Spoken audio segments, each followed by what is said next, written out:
আমার এই ভিডিওতে প্রাচীন ভারতের ইতিহাস সম্পর্কে অর্থাৎ অ্যানসিয়েন্ট ইন্ডিয়ার সম্পর্কে অবজেক্টিভ আলোচনা করা হবে। যে প্রশ্নগুলো বারবার পরীক্ষাতে জিজ্ঞেস করা হয় সেইগুলো আলোচনা করা হবে এই ভিডিওর মাধ্যমে। শুরু করা হচ্ছে। ভারতবর্ষকে নৃতত্ত্বের জাদুঘর কে বলেছিলেন?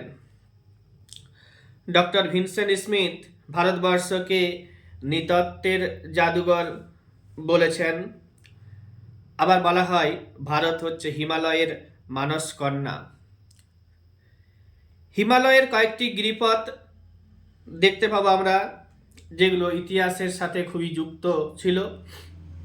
যেমন হচ্ছে Khyber pass, Bolan pass, Gomal pass, Khojak pass, Pir Panjal pass, Banihal pass. এই পাসগুলো হিমালয়ের কোন অংশে বা কোন রাজ্যে, বর্তমান কোন রাজ্যে অবস্থান করবে সেগুলো আমি জিওগ্রাফির ক্লাসে আলোচনা করব। পরীক্ষাতে আসে এই পাসগুলো জিজ্ঞাসা করা হয়, মনে রাখতে হবে। এবার হচ্ছে একাদশ শতাব্দীর শুরুতে আরবীয় পণ্ডিত আল বিরুনি ভারতে এসেছিলেন, ওটা আমি পরে আবার আলোচনা করছি। পরীক্ষাতে আসে ভারতবর্ষে প্রথম মানুষের আবির্ভাব হয় কতদিন আগে? তো এটা খ্রিস্টপূর্ব 3 থেকে 2 লক্ষ বছরের মধ্যে মানুষের আবির্ভাব হয়েছিল। আধুনিক মানুষ হোমোসেপিয়েন্স মানুষের আবির্ভাব ঘটেছিল আজকের থেকে 36,000 বছর আগে। এটা objective class, just one line হিসেবে আলোচনা করা হবে। এবার হচ্ছে নব্যপ্রস্তর যুগের মানুষ পশুকে পোষ মানাতে শেখে, আর গৃহপালিত পশুর প্রচলন শুরু হয়েছিল এই সময়টাতে, অর্থাৎ নব্যপ্রস্তর যুগে গৃহপালিত পশুর প্রচলন শুরু হয়। মানুষ প্রথম কুকুরকে পোষ মানিয়েছিল, কিন্তু প্রথম গৃহপালিত পশু হলো ভেড়া। মানুষ প্রথম কুকুরকে পোষ মানিয়েছিল, কিন্তু প্রথম গৃহপালিত পশু হলো ভেড়া। নব্যপ্রস্তর যুগের সবচেয়ে গুরুত্বপূর্ণ আবিষ্কার হলো চাকার আবিষ্কার। নব্যপ্রস্তর যুগের সবচেয়ে গুরুত্বপূর্ণ আবিষ্কার হচ্ছে চাকার আবিষ্কার। নব্যপ্রস্তর যুগের শেষের দিকে শুরু হয়েছিল তাম্রপ্রস্তর যুগ। যেগুলো খুবই আসে পরীক্ষাতে, যেগুলো দরকার সেগুলো এইখানে আলোচনা করা হবে। বাকি ক্লাস অফলাইন ক্লাসে ডিটেলসে আলোচনা করা হবে। নব্যপ্রস্তর যুগের শেষ দিকে তাম্রপ্রস্তর যুগ শুরু হয়েছিল। ভারতের মানুষ প্রথম তামা ধাতুটির ব্যবহার করেছিল। আর হচ্ছে ভূপালের নিকট অর্থাৎ মধ্যপ্রদেশে ভীমবেটকা গুহা দেখতে পাবো আমরা। ভি আর আকাঙ্কের 1957 খ্রিস্টাব্দে এটি আবিষ্কার করেছিল। ভীমবেটকা কে পরীক্ষাতে বারবার জিজ্ঞেস করা হয়। এটা মধ্যপ্রদেশের ভূপালের কাছে রয়েছে, মনে রাখতে হবে। মধ্যপ্রদেশ রাজ্য 1950 খ্রিস্টাব্দের 26 তারিখে জানুয়ারি মাসে তৈরি হয়েছিল। মধ্যপ্রদেশ সম্পর্কে অর্থাৎ স্টেট ওয়াইজ আমার নোটিং আছে, যেগুলো ইউটিউবে আপলোড করে দিব, তোমরা দেখে নিতে পারবে।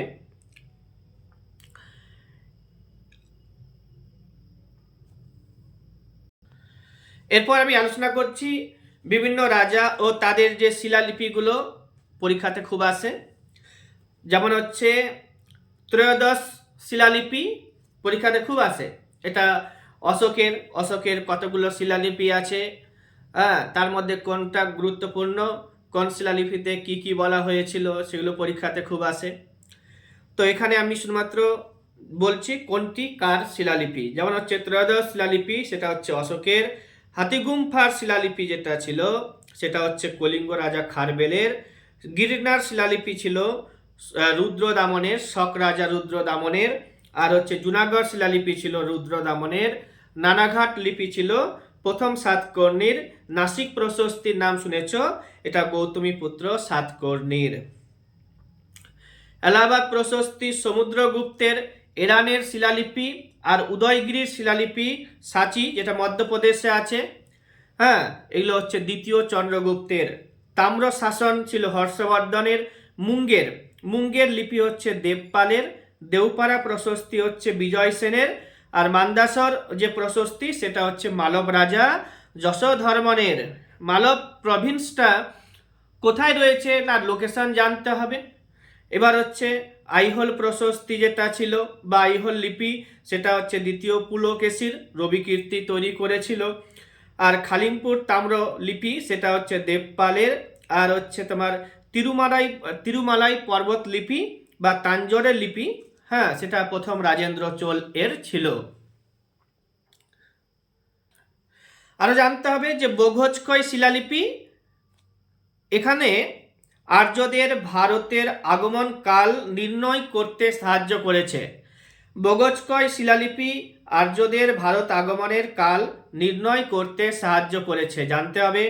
আর নকশ ই রুস্তুম শিলালিপি থেকে পার্সিকদের ভারতের উত্তর পশ্চিমে রাজ্য বিস্তারের সম্পর্কে জানতে পারা যায়।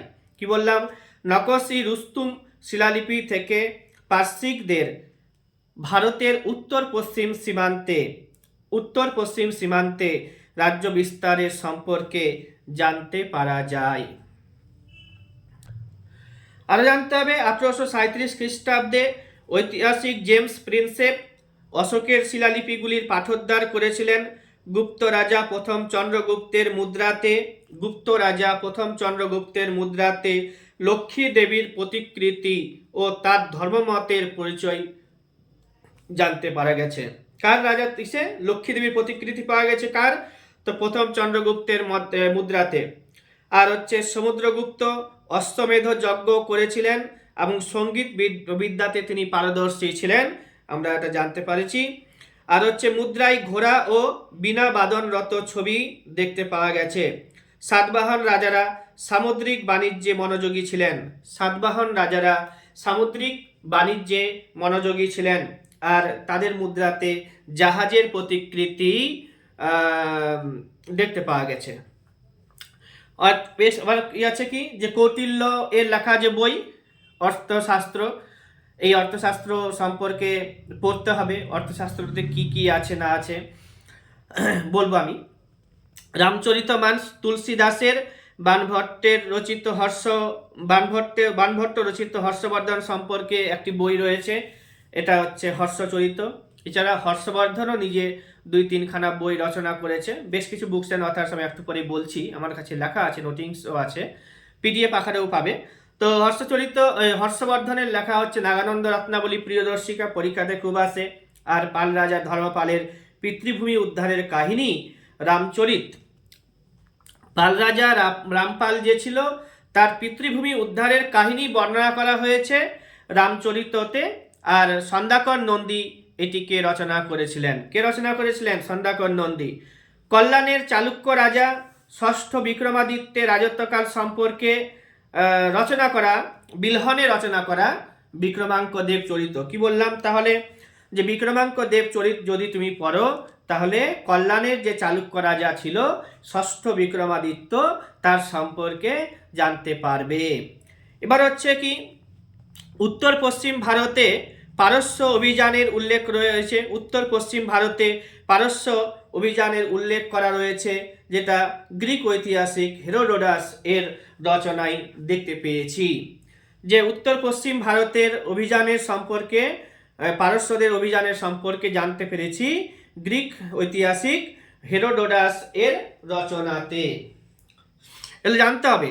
এই ভিডিওতে শুধুমাত্র ওয়ানলাইনার বেসিসে আলোচনা করছি। যারা এটাকে মন লাগিয়ে শুনবে তাদের খুব লাভ হবে। আর হচ্ছে কি গ্রিক দূতের নাম শুনেছ মেগাস্থনিস, তার লেখা একটি বই পরীক্ষাতে বারবার জিজ্ঞেস করা হয়, তার নাম হচ্ছে ইন্ডিকা। প্লিনির নাম শুনেছ, তার লেখা বই আছে ন্যাচারাল হিস্টোরিয়া, প্রথম খ্রিস্টাব্দের এটা রচনা। আর ভারত ইতালির বাণিজ্য সম্পর্কে নির্ভরযোগ্য দলিল।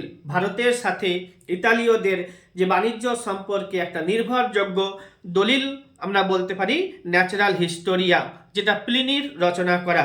প্রথম খ্রিস্টাব্দের দিকে এটা রচনা করা হয়েছিল।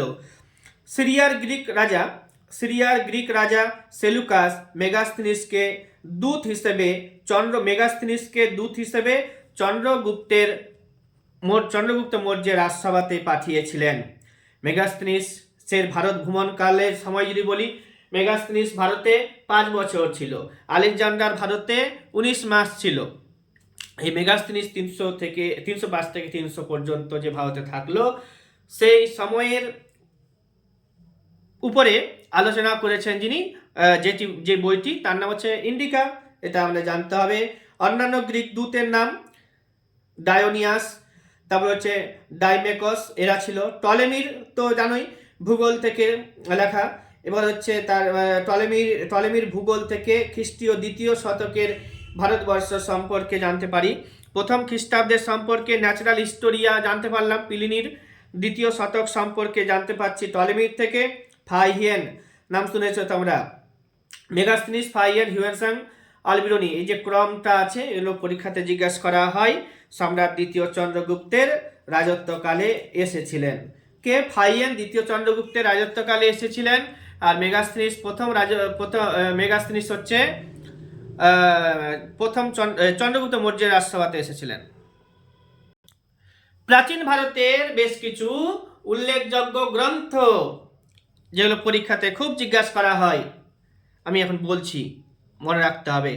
গাথা সপ্তশতী, হাল এ রচনা করা। এটা হচ্ছে সাতবাহন বংশের রাজা গাথা হাল, সেই গাথা সপ্তশতী রচনা করেছিলেন। তারপরে পরীক্ষাতে আরও আসে বৃহৎ কথা মঞ্জরি, এটা ক্ষেমেন্দ্র এ রচনা করা। আর প্রেম ভটিকা, কৃষ্ণের জীবন সম্পর্কে আলোচনা করা হয়েছে, এটা খুব আসে না, তবু জানতে হবে। রক্ষণ এ রচনা করা। আর হচ্ছে তোমার রোগ নিশ্চয় করা, এটা হচ্ছে তোমার মাধব করের রচনা। শব্দকোষ পরীক্ষাতে আসে। অমর সিংহের রচনা। বৃহৎ কথা গুণাঢ্যের রচনা। রাজনীতি শুক্রাচার্যের লেখা। নীতিসার কামন্দকের লেখা। এছাড়া আরও আসছে অশ্বঘোষের লেখাগুলো। বুদ্ধচরিত হচ্ছে অশ্বঘোষের লেখা। সারিসূত্র প্রকরণ অশ্বঘোষের লেখা। বজ্রসূচি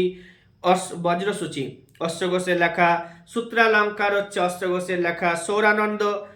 সৌন্দরানন্দ সেটাও অশ্বঘোষের লেখা। ললিত বিস্তার অশ্বঘোষের লেখা। কি বললাম তাহলে?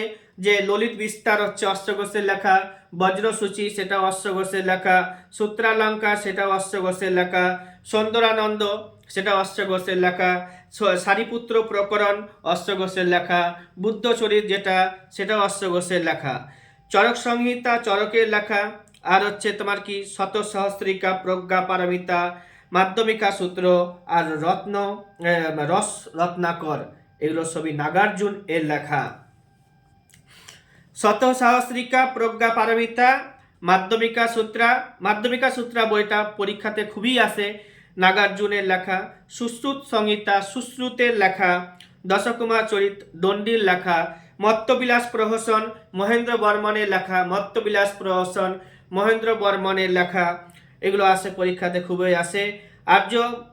আয়ুর্বেদ দীপিকা, শব্দচন্দ্রিকা খুবই আসে, শব্দচন্দ্রিকা চক্রপাণি দত্তের লেখা। আর দানসাগর অদ্ভুত সাগরের নাম জানো? দানসাগর আর অদ্ভুত সাগর বল্লাল সেনের রচনা করা। এবার হচ্ছে দানসাগর অদ্ভুত সাগরের সাথে উত্তর সাগর আর প্রতিষ্ঠা সাগর, দুটো বইয়ের নাম আরও বেশি মনে রাখো, যে এগুলো পরীক্ষাতে আসে না, আসতেও পারে।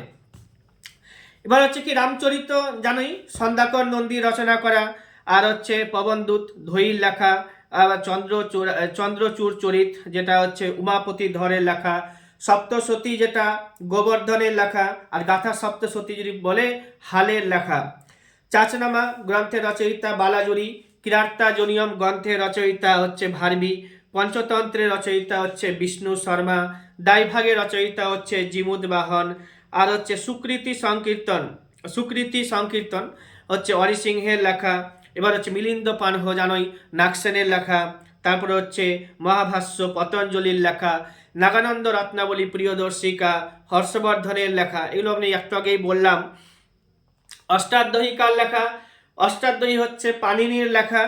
আর অভিজ্ঞান শকুন্তলম, মালবিকাগ্নিমিত্রম, মেঘদূতম, কুমার সম্ভবম, এই সমস্ত গ্রন্থগুলি হচ্ছে কালিদাসের লেখা। কি বললাম?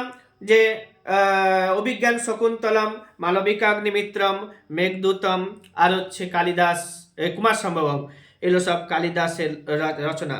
এবার হচ্ছে স্বপ্ন বাসব দত্তা জিজ্ঞেস করতে পারে, এটা ভাস এর লেখা।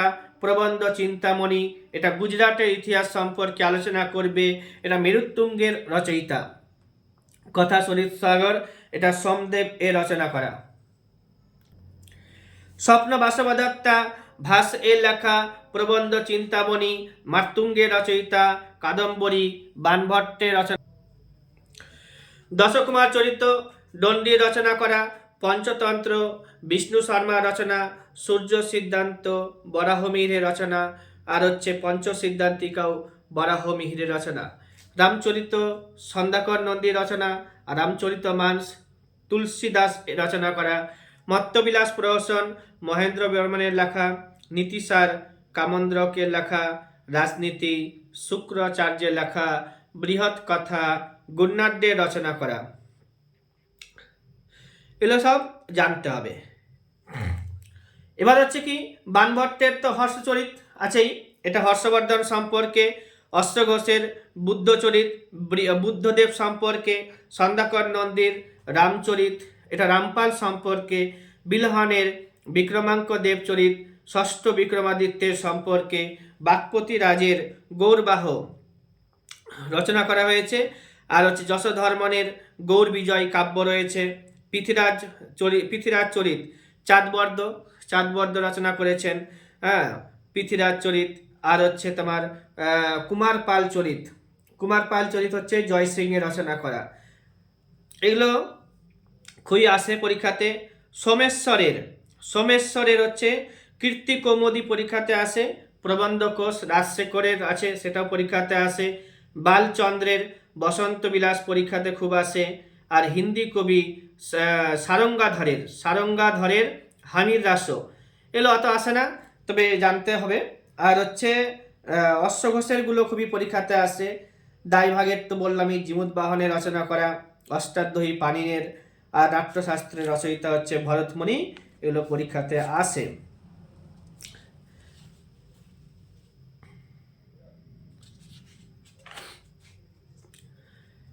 ত্রিপিটক নাম শুনেছ? এটা পালি ভাষায় লেখা। বৌদ্ধদের প্রধান ধর্মগ্রন্থ হচ্ছে ত্রিপিটক। এটিতে 3টি পিটক রয়েছে, বিনয় পিটক, সূত্র পিটক এবং অভিধর্ম পিটক। আর জাতক নাম শুনেছ, যে বুদ্ধদেব যে ছিল তার পূর্বজন্মের কাহিনী জানতে পারা যায় জাতককে। এবার হচ্ছে তোমার ললিত বিস্তার, আর্য মঞ্জুশ্রী, মূল কল্প ও বৈপুল্য সূত্র, অন্যান্য কয়েকটি গুরুত্বপূর্ণ গ্রন্থ হচ্ছে তোমার বৌদ্ধদের সম্পর্কে যুক্ত। আর জৈন শাস্ত্রগুলো যেগুলো আছে, বুদ্ধ শাস্ত্রগুলো হচ্ছে পালি ভাষায় লেখা। আর জৈন শাস্ত্র যেগুলো আছে সেগুলো কিন্তু তোমার হচ্ছে প্রাকৃত ভাষায় লেখা। এই যে জৈন সাহিত্য আছে, এদের মধ্যে বা জৈন ধর্মের প্রধান যদি গ্রন্থ বলি, তার নাম হচ্ছে দ্বাদশ অঙ্গ, পরীক্ষাতে আসে। জৈন ভগবতী সূত্র থেকে খ্রিস্টপূর্ব 6ষ্ঠ শতকে রাজনৈতিক ইতিহাস এবং ষোড়শ মহাজন পদগুলো যে গড়ে উঠেছিল সেগুলোর সম্পর্কে জানতে পারা যায়। এবার হচ্ছে কি, জৈনদের গ্রন্থ একটি জৈন পরিশিষ্ট পার্বণ, এটা চন্দ্রগুপ্ত মৌর্য সম্পর্কে জানতে পারবো। এখানে এটা হেমচন্দ্র এর রচনা করা। এবার হচ্ছে জৈন কল্পসূত্র, এখানে মহাবীর সম্পর্কে আলোচনা করা হয়েছে। জৈন কল্পসূত্র, এটা মহাবীর সম্পর্কে আলোচনা করা হয়েছে। এটা ভদ্রবাহুর রচনা করা। এগুলো পরীক্ষাতে আসে। প্রাচীন ভারতের বেশ কয়েকটা ঐতিহাসিকের নাম বললাম, মেগাস্থনিস, ফাহিয়েন, হিউয়েনসাং, অলবিরুনি। তো ফাহিয়েন এসেছিল চীন দেশ থেকে। তার রচনা করা যে বইটি আছে পরীক্ষাতে আসে, খুব জিজ্ঞেস করা হয়, ফোক ওয়াকিং। আর তার রাজত্বকাল যদি বলি, কার রাজত্বকালে সে এসেছিল, তো ফাহিয়ান এসেছিল দ্বিতীয় চন্দ্রগুপ্তের রাজত্বকালে। আর দ্বিতীয় চন্দ্রগুপ্তের টাইম পিরিয়ডটা জানতে হবে, 399 থেকে 415 খ্রিস্টাব্দ পর্যন্ত তার শাসনকাল ছিল। মেগাস্তিনিসের কথা যদি বলি, তো সেটা আমি একটু আগেই বললাম, 305 বিসিতে এসেছিল, 300 পর্যন্ত সে ছিল 5 বছর। আর হচ্ছে প্রথম চন্দ্রগুপ্ত মৌর্য এর সময়ে সে এসেছিল। আর মেগাস্তিনিস বলে একটা ইন্ডিকা বলে একটি বই সে রচনা করে গিয়েছিল। হিউয়েন সাং এর কথা বলি, সেও চীন দেশ থেকে এসেছিল, তার রচনা করা একটি গ্রন্থ পরীক্ষাতে জিজ্ঞাসা করা হয়, নামসি ইউকি। এটা হর্ষবর্ধনের সম্পর্কে আলোচনা করবে, তার রাজত্বকালে সময় এসেছিলেন। তার সময়কালটা হচ্ছে মানে হিউয়েন সাং এর সময়কাল হচ্ছে 629 থেকে 645 সাল পর্যন্ত। পরের দিকে এসেছিলেন একজন আলবিয়নি, আরব দেশ থেকে। তার লেখা যে বইটি আছে তহকিক হিন্দ বা কিতাব উল হিন্দ, তহকিক হিন্দ বা কিতাব উল হিন্দ, তিনি কিন্তু সুলতান মাহমুদের সাথে এসেছিলেন, সুলতান মাহমুদের সাথে এসেছিলেন। আর 1017 থেকে 1025 খ্রিস্টাব্দ পর্যন্ত তিনি ভারতে ছিলেন। কথা বললাম 1017 থেকে 1025 পর্যন্ত। সুলতান মাহমুদ সম্পর্কে আমি একটা আলাদাই সেপারেট ভিডিও করব, অনেকগুলো তার আক্রমণ রয়েছে ভারতে। ভারতে সুলতান মাহমুদ 17 বার আক্রমণ করেছিল, এগুলো আলোচনা করব। ইবন বতুতা হচ্ছে আফ্রিকার মরক্কো থেকে, ইবন বতুতা আফ্রিকার মরক্কো থেকে এসেছিলেন। তার লেখা যে বইটি আছে তার নাম হচ্ছে কিতাব উল রাহালা। মোহাম্মদ বিন তুগলক সম্পর্কে এখানে আলোচনা করা হয়। কিতাবুল রাহালা মোহাম্মদ বিন তুগলক সম্পর্কে আলোচনা করে। আর হচ্ছে তোমার কি যে এই মোহাম্মদ বিন তুগলক যদি বলি, তো 1333 থেকে 1342 খ্রিস্টাব্দ পর্যন্ত সময়কাল।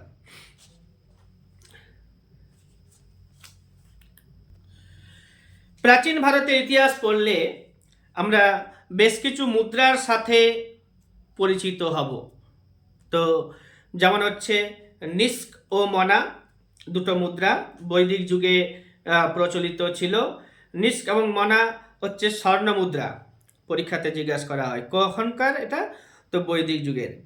এবার হচ্ছে একটি মুদ্রা ছিল, তার নাম হচ্ছে পুরাণ বা ধারণ, 32 রতির, এটা রূপালী মুদ্রা বা রৌপ্য মুদ্রা।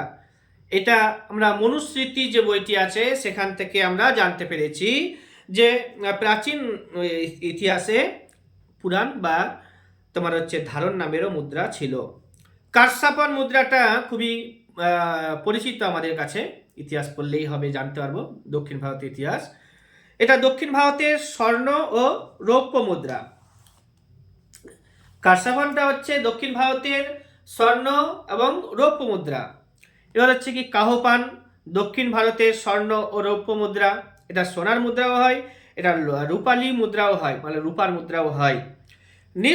হচ্ছে সুবর্ণ, এটা স্বর্ণ মুদ্রা, এটা বৌদ্ধ গ্রন্থে উল্লেখ করা রয়েছে সুবর্ণ নামের মুদ্রার কথা। পতিন নামের মুদ্রা পাবে দেখতে প্রাচীন ভারতের ইতিহাস পড়তে গেলে। এটা সাতবাহনদের প্রচলিত মুদ্রা, সাতবাহনদের মুদ্রা পতিন। সুবর্ণ হচ্ছে বৌদ্ধ গ্রন্থে উল্লেখিত স্বর্ণ মুদ্রা। কাহপান হচ্ছে দক্ষিণ ভারতের স্বর্ণ ও রৌপ্য মুদ্রা। কারসাপন হচ্ছে দক্ষিণ ভারতের স্বর্ণ ও রৌপ্য মুদ্রা। এবার হচ্ছে তোমার নিস্ক মনা, বৈদিক যুগীয় মুদ্রা, সোনার মুদ্রা।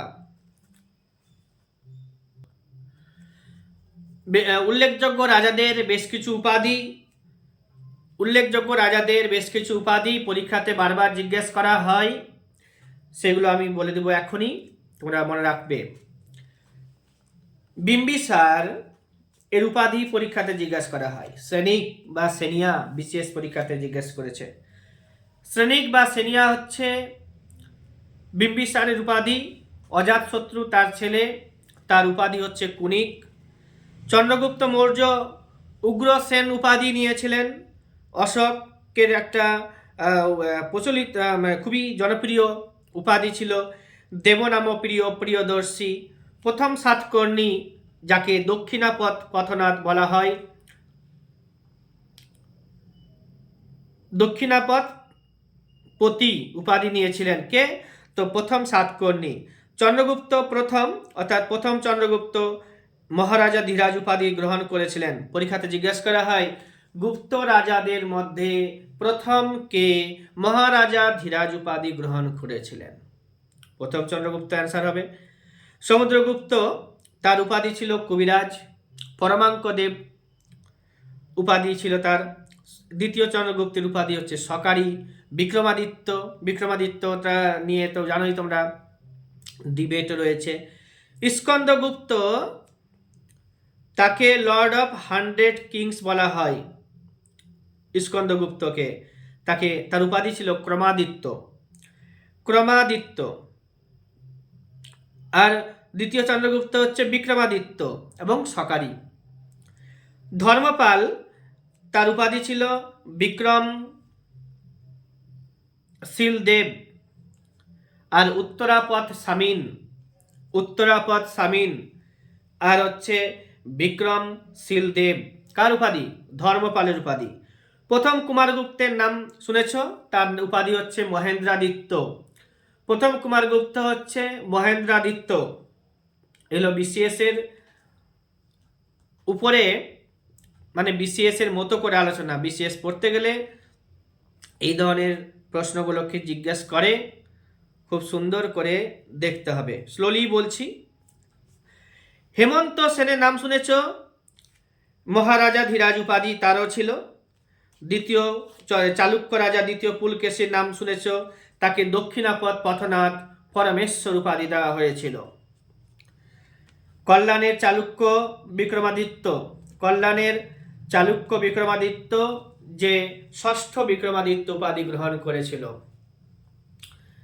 তারপরে হচ্ছে তোমার কি, প্রথম নরসিংহ বর্মন মহামল্ল বাতাপি কণ্ড উপাধি ধারণ করেছিল। প্রথম নরসিংহ বর্মন মহামল্ল বাতাপি কণ্ড উপাধি ধারণ করেছিল। রাজেন্দ্র চোল গঙ্গাই কণ্ড চোল উপাধি গ্রহণ করেছিল। মহাপদ্মনন্দ তার উপাধি হচ্ছে একরাট। মহাপদ্মনন্দ একরাট এবং সর্বক্ষত্রান্তক উপাধি গ্রহণ করেছিল। বিন্দুসার হচ্ছে তোমার অমিত্রাঘাত উপাধি গ্রহণ করেছিল। বিন্দুসার হচ্ছে অমিত্রাঘাত উপাধি গ্রহণ করেছিল। শ্রেণিক হচ্ছে বিম্বিসারের উপাধি।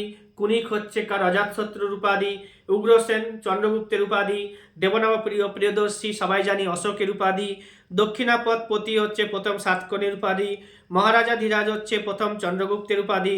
কবিরাজ হচ্ছে সমুদ্রগুপ্তের উপাধি। সকারি ও বিক্রমাদিত্য দ্বিতীয় চন্দ্রগুপ্তের উপাধি। ক্রমাদিত্য স্কন্দগুপ্তের উপাধি।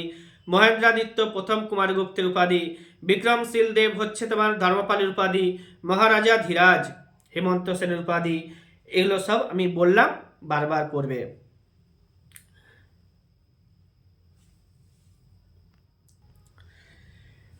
প্রাচীন ভারতে এক জায়গায় করে আমাকে রাখতে হয়েছে, তারপরে নোটিংগুলো দিচ্ছি, বলছি।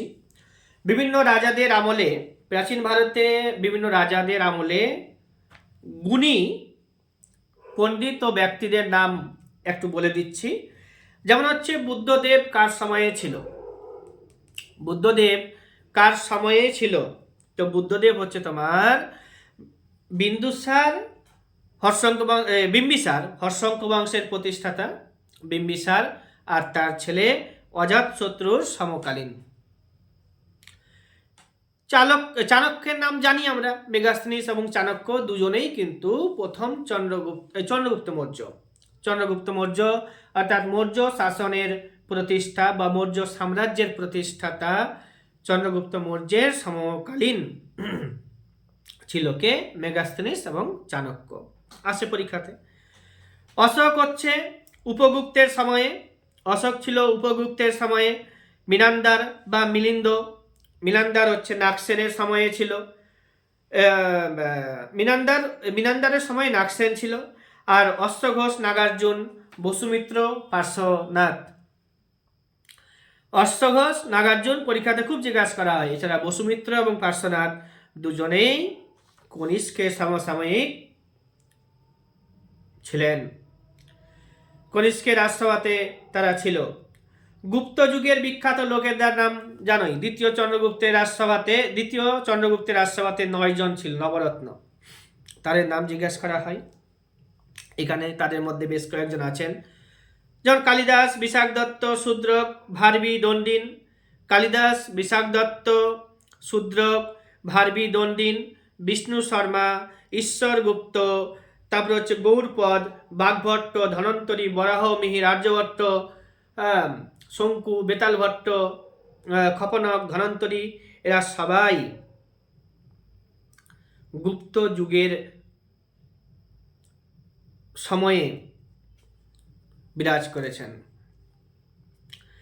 এবার হর্ষবর্ধনের সময়ে বাণভট্ট, এটাই নাম মনে রাখতে হবে। এছাড়া জয়সেন, ময়ূক, দিবাকর এরা ছিল, তো বাণভট্টই রাখো মনে। লক্ষণ সেনের সময়ে জয়দেব, ধয়ী, উমাপতিধর, শরণ, আর ছিল একজন জয়দেব, ধয়ী, শরণ, উমাপতিধর আর গোবর্ধন, এই 5 জন ছিল। পাল যুগে ছিল সন্ধ্যাকর নন্দী, সুলোপানি, চক্রপাণি দত্ত, পরীক্ষাতে আসে। আর পতঞ্জলির নাম শুনেছ? পুষ্যমিত্র শুঙ্গ, শুঙ্গদের সময়ে পতঞ্জলিকে দেখতে পাবো। কৃষ্ণদেব রায়, যে হচ্ছে বিজয়নগর যে সাম্রাজ্য দক্ষিণ ভারতে, অর্থাৎ মহারাষ্ট্র, কর্ণাটকে এটা ছিল।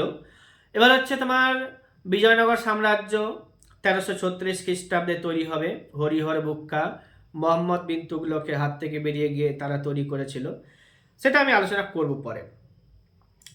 তো কৃষ্ণদেব রায় তেলেগু কবি, এর সময় কৃষ্ণদেব রায়ের সময়ে তেলেগু কবি পেদ্দান বা পদ্দান ছিল।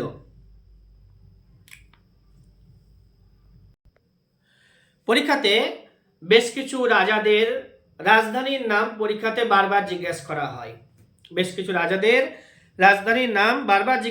হয়। সেগুলো বলে দিচ্ছে একটু। বিম্বিসার আর অজাতশত্রু, এর রাজধানী ছিল মগধ, রাজগৃহ। কালাশক হচ্ছে, তার রাজধানী হচ্ছে পাটলিপুত্র। কালাশকের রাজধানী কোথায়? পাটলিপুত্র। বিম্বিসার আর অজাতশত্রু কোথায় বললাম? মগধে। আর মিনান্ডারের নাম শুনেছ? তার রাজধানী ছিল শিয়ালকোট বা সাকল। কনিষ্কের রাজধানীর নাম শুনেছ? পুরুষপুর বা পেশোয়ার। সাতকর্ণী, অর্থাৎ সাতবাহন বংশেরই একজন সাতকর্ণী, তার রাজধানী ছিল প্রতিষ্ঠান বা পৈঠান। সাতবাহন বংশের যে রাজধানী পৈঠান। দ্বিতীয় চন্দ্রগুপ্তের উজ্জয়িনী, আর কুষাণদের ছিল পুরুষপুর বা পেশোয়ার। আর হচ্ছে শশাঙ্কের হচ্ছে কর্ণ সুবর্ণ, কান শোনাও আসে পরীক্ষাতে। হর্ষবর্ধনের কনৌজ। চালুক্য রাজাদের ছিল বাতাপিতে, রাষ্ট্রকূটদের ছিল মান্যখেটর, আর হচ্ছে প্রতিহারদের ছিল কনৌজ, আর হচ্ছে প্রথম চালুক্যের ছিল কল্যাণী, পল্লবদের কাঞ্জর, আর চোলদের তাঞ্জোর। পল্লবদের কাঞ্চি, চোলদের তাঞ্জোর, পরীক্ষাতে খুব আসে। রাজেন্দ্র চোল এর নতুন রাজধানী রাজেন্দ্র চোলের নতুন রাজধানী গঙ্গাই কন্ড চোলপুরম। কাকতীয়দের ছিল ওয়ারাঙ্গল বলতে পারো। বাহমনিদের ছিল কর্ণাটকের কাছে গুলমার্গ, পরে এটার নাম চেঞ্জ হয়েছে, এখন এটা হচ্ছে হাসানাবাদ। এবার হচ্ছে পাণ্ড্যদের হচ্ছে মাদুরাই, বিজয়নগরের হচ্ছে চন্দ্রগিরি, ইলিয়াস শাহীদের হচ্ছে পান্ডুয়া, মালদার পান্ডুয়াতে। বিজয়নগরের হচ্ছে চন্দ্রগিরি, পাণ্ড্যদের হচ্ছে মাদুরাই, বাহমনিদের হচ্ছে গুলবাগ বা গুলমার্গ বলতে পারবো, বা গুলবাগ বলবো, পরে এটা হাসানাবাদ হয়েছে, এখন হাসানাবাদ। কাকতীয়দের হচ্ছে বরাঙ্গল বা ওয়ারাঙ্গল, আর হচ্ছে রাজেন্দ্র চোলের নতুন রাজধানী হচ্ছে গঙ্গাইকোন্ড চোলপুরম। বলে দিলাম, এগুলোকেও পড়তে হবে, বারবার পড়তে হবে। চোলদের তাঞ্জোর, পল্লবদের কাঞ্চি, প্রতিহারদের কনৌজ, চালুক্যদের হচ্ছে বাতাপি, হর্ষবর্ধনের কনৌজ, শশাঙ্কের কর্ণ সুবর্ণ, সাতবাহন অর্থাৎ সাতকর্ণীদের হচ্ছে পৈঠান, দ্বিতীয় চন্দ্রগুপ্তের উজ্জয়িনী, বিম্বিসার আর অজাতশত্রুর হচ্ছে মগধ, কালাশোকের হচ্ছে পাটলিপুত্র, মিনান্দার বা মিলিন্দ এদের হচ্ছে সাকল বা শিয়ালকোট।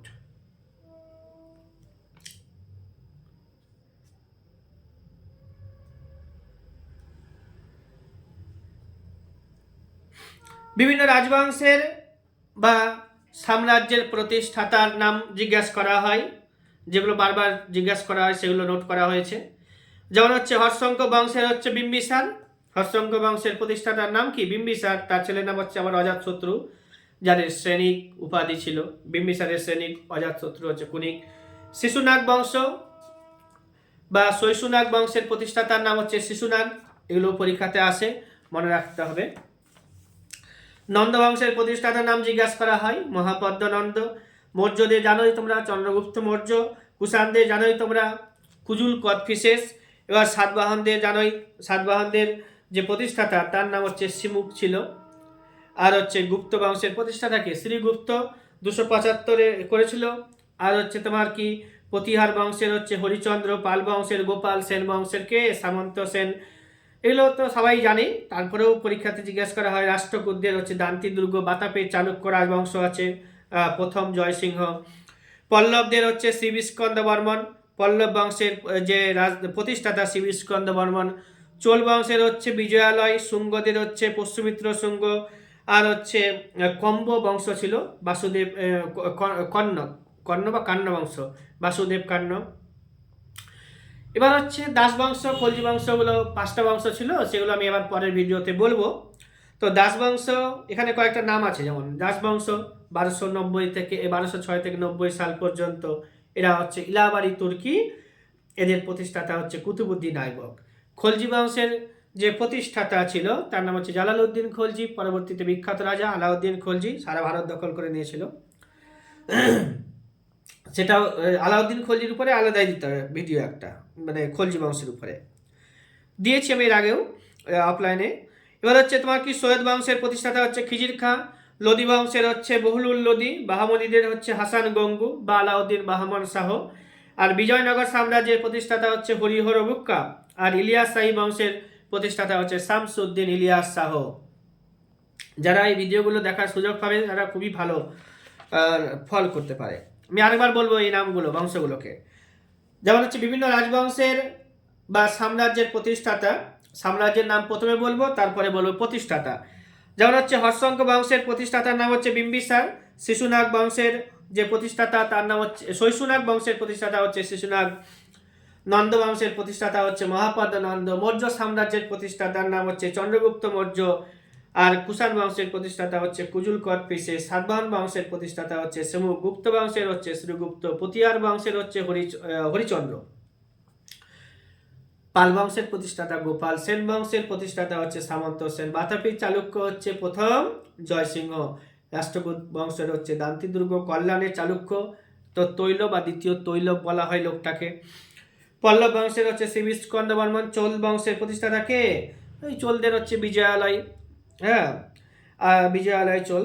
আর যেটা দাস বংশের কুতুবুদ্দিন আইবক। খলজি বংশের জালালউদ্দিন খলজি, পরের সম্রাট হবে আলাউদ্দিন খলজি। তুগলক বংশের হচ্ছে গিয়াসউদ্দিন তুগলক। সৈয়দ বংশের হচ্ছে খিজির খাঁ। লোদি বংশের বহুলুল লোদি। বাহমনি সাম্রাজ্যের প্রতিষ্ঠাতা হচ্ছে আলাউদ্দিন বাহমন শাহ। বিজয়নগর সাম্রাজ্যের প্রতিষ্ঠাতা হরিহর বুক্কা। আর ইলিয়াস শাহী বংশের প্রতিষ্ঠাতা হচ্ছে শামসুদ্দিন ইলিয়াস শাহ। ইলিয়াস শাহী বংশের প্রতিষ্ঠাতা হচ্ছে শামসুদ্দিন ইলিয়াস শাহ। বোর্ডে যে লেখাটা আছে তার উপরেও ভিডিও করা হবে, এর আগেও করা হয়েছিল, পার্টলি দেওয়া আছে ইউটিউবে, দেখে নিতে হবে। এখানে আমি প্রাচীন ও মধ্যযুগের স্থাপত্য ভাস্কর্য এর উপরে নোটিং রয়েছে, আমি এগুলো বলে দেব যে কোন স্থাপত্য ক্রিয়াগুলো কার করা বা কোন যুগে এটা করা হয়েছিল। যেমন সাঁচির স্তূপ হচ্ছে মধ্যপ্রদেশে আছে। সাঁচির স্তূপ যেটা মধ্যপ্রদেশে আছে সেটা কিন্তু করেছে অশোক। সারনাথের স্তম্ভ চূড়া এটাও করেছে অশোক। অদন্তপুরী বিশ্ববিদ্যালয় এটা ধর্মপালের। বিক্রমশিলা বিশ্ববিদ্যালয় ধর্মপালের। ইলোরাতে যে কৈলাসনাথের মন্দির আছে, ইলোরাতে যে কৈলাসনাথের মন্দির আছে সেটা কিন্তু তৈরি করেছে রাষ্ট্রকূট রাজা প্রথম কৃষ্ণ। ইলোরাতে কৈলাসনাথের মন্দির তৈরি করেছে রাষ্ট্রকূট রাজা প্রথম কৃষ্ণ। মহাবলীপুরমে রথের মন্দিরগুলো পল্লব রাজা প্রথম নরসিংহ বর্মন করেছিলেন। তাঞ্জোরের রাজরাজেশ্বর মন্দির রাজরাজ চোল করেছেন। তাঞ্জোরের রাজরাজেশ্বরের মন্দির রাজরাজ চোল করেছেন। বিরূপাক্ষ মন্দির যেটা কর্ণাটকের হাম্পি শহরে থাকবে, এটা চালুক্য রাজা দ্বিতীয় বিক্রমাদিত্য করেছিলেন। বিরূপাক্ষ মন্দির এটা কর্ণাটকের হাম্পির কাছে থাকবে, এটা চালুক্য রাজা দ্বিতীয় বিক্রমাদিত্য করেছিলেন। এলিফ্যান্টার গুহা মহারাষ্ট্রতে আমরা দেখতে পাবো, এটা চালুক্য যুগের কীর্তি। কাঞ্চিতে কৈলাসনাথের মন্দির আছে, কাঞ্চিতে কৈলাসনাথের মন্দির আছে, এটা প্রথম পল্লব রাজা দ্বিতীয় নরসিংহ বর্মন, পল্লব রাজা দ্বিতীয় নরসিংহ বর্মন করেছিলেন কাঞ্চির কৈলাসনাথের মন্দির। ইলোরার হচ্ছে গুহা মন্দিরগুলো আছে, ইলোরার গুহা মন্দিরগুলোর যে দেওয়ালের চিত্রগুলো রয়েছে, এটা রাষ্ট্রকূটদের শিল্পকলা, পরীক্ষাতে জিজ্ঞাসা করবে। বাতাপির বিষ্ণু মন্দির আছে, বাতাপির বিষ্ণু মন্দির এরা বাতাপির চালুক্য রাজা মঙ্গলেশ করেছিলেন, বাতাপির চালুক্য রাজা মঙ্গলেশ এগুলো করেছিলেন। খাজুরাহের মন্দির চান্দেল্য রাজা, খাজুরাহের মন্দির এটা চান্দেল্য রাজা ধঙ্গ, খাজুরাহের মন্দির চান্দেল্য রাজা ধঙ্গ করেছিলেন। অজন্তার গুহা চিত্রগুলি গুপ্ত যুগে তৈরি হয়েছিল, অজন্তার গুহা চিত্রগুলো গুপ্ত যুগে তৈরি হয়েছিল, অজন্তার গুহা চিত্রগুলো গুপ্ত যুগে তৈরি হয়েছিল। বাতাপির বিষ্ণু মন্দির বাতাপির চালুক্য রাজা মঙ্গলেশ করেছিলেন। খাজুরাহের মন্দির যেগুলো আছে সেগুলো চান্দেল্য রাজা ধঙ্গ করেছিলেন। ভুবনেশ্বর, উড়িষ্যাতে যে ভুবনেশ্বর আছে ওইখানে লিঙ্গরাজার মন্দির দেখতে পাবে, করবংশীয় রাজাদের আমলে এগুলো তৈরি হয়েছিল। পুরীতে দেখতে হবে জগন্নাথের মন্দির, পুরীতে দেখতে হবে জগন্নাথের মন্দির, সেটা গঙ্গা রাজা অনন্ত বর্মন চোরগঙ্গ তৈরি করেছিল। পুরীতে যে জগন্নাথ মন্দির আছে সেগুলো হচ্ছে গঙ্গা রাজা অনন্ত বর্মন চোরগঙ্গ তৈরি করেছিল। কোণার্কের সূর্য মন্দির গঙ্গাই রাজা প্রথম নরসিংহ বর্মন করেছিল। আঙ্কর ভাটের বিষ্ণু মন্দির কম্বোজের রাজা দ্বিতীয় সূর্যবর্মন, কম্বোজ রাজা দ্বিতীয় সূর্যবর্মন করেছিলেন। জাভাতে রয়েছে বরবুদুরের স্তূপ, এগুলো হচ্ছে শৈলেন্দ্র রাজাদের কীর্তি। জাভাতে রয়েছে বরবুদুরের স্তূপ, এগুলো শৈলেন্দ্র রাজাদের কীর্তি। আর কুতুব মিনার যেটা তৈরি করতে শুরু করেছিল কুতুবউদ্দিন আইবক, কিন্তু শেষ করতে পারেনি কুতুবউদ্দিন আইবক, পরবর্তীতে তার জামাই ইলতুৎমিশ এটা শেষ করেছিলেন নির্মাণ কার্য। আলাই দরওয়াজা, এটাও পরীক্ষাতে আসে, আলাই দরওয়াজা তৈরি করেছে আলাউদ্দিন খলজি। আলাই দরওয়াজা তৈরি করেছিল কে? আলাউদ্দিন খলজি। আদিনা মসজিদ সিকান্দার শাহ, ইলিয়াস শাহী বংশের, ইলিয়াস শাহী বংশ একটু আগে বললাম যেটা পান্ডুয়াতে রয়েছে, সেই ইলিয়াস শাহী বংশের সুলতান সিকান্দার শাহ আদিনা মসজিদ তৈরি করেছিলেন। গৌড়ের ছোট সোনা মন্দির দেখেছ, যে যারা গৌড়ে মালদায় বসবাস করে দেখেছে হয়তো, গৌড়ের ছোট সোনা মন্দির হুসেন শাহ তৈরি করেছিল। বড় সোনা মসজিদ নসরত শাহ তৈরি করেছিল। এবার পান্ডুয়াতে 1 লাখী মসজিদ আছে, সেটা নসরত শাহ তৈরি করেছিল। হাজার মন্দির বিটল স্বামী মন্দির আর হচ্ছে হাজার মন্দির বিটল স্বামী মন্দির, এটা হচ্ছে বিজয়নগরের শিল্প দর্শন, রাজা কৃষ্ণদেব রায় এর আমলে এটা হয়েছিল। আর কোয়াতুল ইসলাম মসজিদ কুতুবউদ্দিন আইবক তৈরি করেছিল। জামাতখানা মসজিদ আলাউদ্দিন খলজি তৈরি করেছিল। গুজরাটে রয়েছে বুলন্দ দরওয়াজা ফতেপুর সিকরির কাছে, ফতেপুর সিকরিতে আলাউদ্দিন খলজি আকবর তৈরি করেছিল। হুমায়ুনের সৌধটাও আকবর তৈরি করেছিল। শেখ সেলিম চিশতির সমাধি সেটা আকবর তৈরি করেছিল। সেকেন্দ্রাবাদে আকবরের সমাধি রয়েছে, সেটাও আকবর তৈরি করেছিল। আগ্রার যে প্রাসাদ রয়েছে আকবরই তৈরি করেছিল। মতি মসজিদ, দেওয়ানিয়াম, দেওয়ানি খাস, খাসমহল, তাজমহল, ময়ূর সিংহাসন, এগুলো কিন্তু শাহজাহান তৈরি করেছিল। জুম্মা মসজিদ দিল্লিতে রয়েছে, এটাও শাহজাহান তৈরি করেছিল। দিলওয়ারা মন্দির মাউন্ট আবুতে রয়েছে রাজস্থানে, দিলওয়ারা মন্দির মাউন্ট আবুতে রয়েছে রাজস্থানে, সোলাঙ্কি রাজারা তৈরি করেছিল। নীলকান্তেশ্বর মন্দির, এটা রয়েছে ওই গুজরাটের কাছে মোতেরাতে, এটা হচ্ছে পারমার রাজবংশরা তৈরি করেছিল। পরীক্ষাতে জিজ্ঞাসা করা হয় পারমাররা কোথায় শাসন করত, গুজরাটে। সোলাঙ্কিরা কোথায় শাসন করত, তো হচ্ছে এটা রাজস্থানেরা শাসন করত। এগুলো পরীক্ষাতে জিজ্ঞেস করা হয়। আর্য সভ্যতা বা বৈদিক সভ্যতা থেকে বেশ কিছু প্রশ্ন বারবার জিজ্ঞেস করা হয়, সেগুলো অনলাইন করে রেখেছি বেশ কিছু। যেমন হচ্ছে আর্যদের যে সময়টাকে দুটো ভাগে ভাগ করেছিল, প্রথম পিরিয়ড আর হচ্ছে দ্বিতীয় পিরিয়ড। তো আর্যদের আগমনের কালের উপরে নির্ভর করে, তো আর্যদের আগমনের প্রথম কাল যেটা আছে 1500 থেকে 1000 BC হচ্ছে আর্যদের প্রথম পিরিয়ড, যেটাকে আমরা ঋগ্বৈদিক যুগ বলছি। আর 1000 থেকে 600 এটাকে পরবর্তী বৈদিক যুগ বলছি। এবার আর্য যে শব্দটি, সেটা ইতিহাসগতভাবে বহুল বিতর্কিত। অনেকে আর্যদের হোমল্যান্ডগুলোকে বিভিন্নভাবে বলেছেন, যেমন হচ্ছে দয়ানন্দ সরস্বতীর নাম শুনেছ, স্বামী দয়ানন্দ সরস্বতী।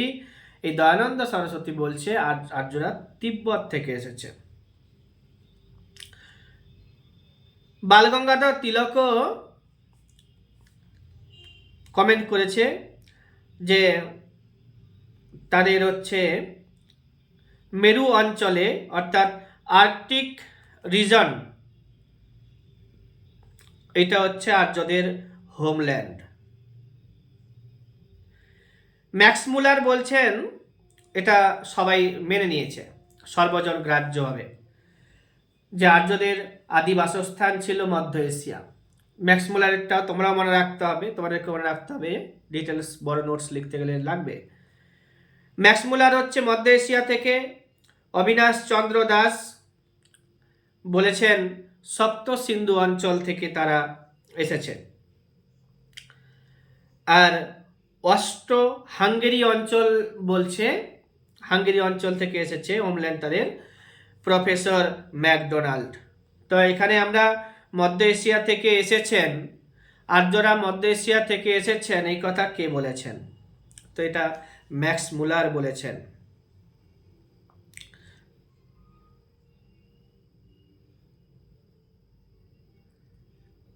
এবার এই ঐতিহাসিক এশিয়াটিক সোসাইটির প্রতিষ্ঠাতা স্যার উইলিয়াম জোন্স বলছেন যে সংস্কৃত ভাষাটি ইন্দো ইউরোপীয় ভাষাগোষ্ঠীর একটি শাখা মাত্র। আর যে একটা সংস্কৃত কথা।